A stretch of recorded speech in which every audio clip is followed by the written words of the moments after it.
gonna be a follow-up to a previous lesson I did on the loop choke. In that video, I talked about the what I call the three rules of thumb for hitting the choke with more efficiency, right? Like one, it was align the index finger with the collarbone when you have a grip, your cross collar grip.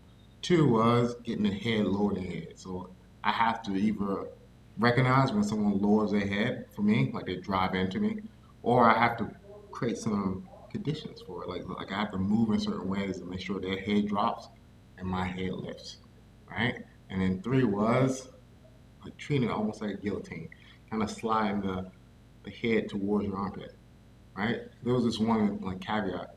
It starts with connecting the head with your hip, and then you kind of slide up to finish, or even to straighten the arms and just thinking about pulling in towards armpit. Conceptually will give you a better idea of how you should finish the mechanics for it. But what this video is going to be focused on is a different way to get their head lower than yours. A different setup. Now, something to play with. Let's go into it right away. Right away.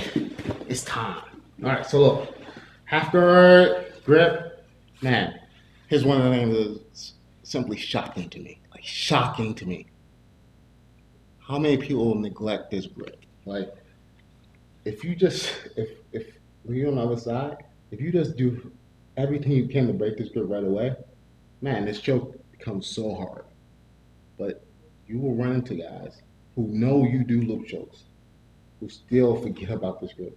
Like it's happened to me. Like I feel like it's cheating. Like I legit feel like when I loop choke, it is cheating.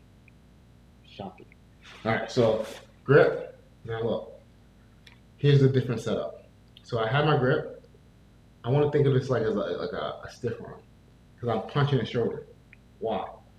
First of all, it kind of destroys the structure of the position. Second, it's going to give me the space to move my hip away and pull with power.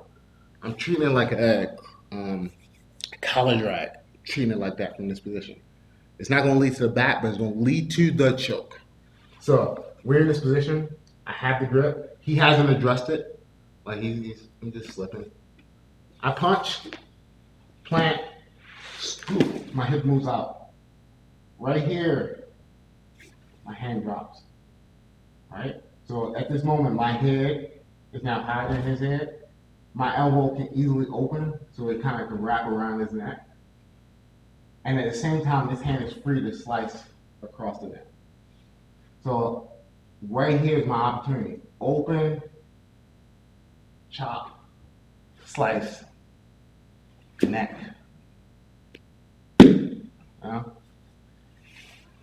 Now, think of that. Simple, right? Mechanically simple. You just have to understand what you have to do. What's your focus? What conditions you have to create. So my first condition is getting the grip. That's going to be the first fight. If he addresses the grip, I may have to go somewhere else. But man, if he doesn't address the grip, he's in danger. And as soon as I get this grip, I always have the option of punching, scooping, and choking. Simple. Ridiculously simple. Alright? And that's a new setup for you. Use it if you will.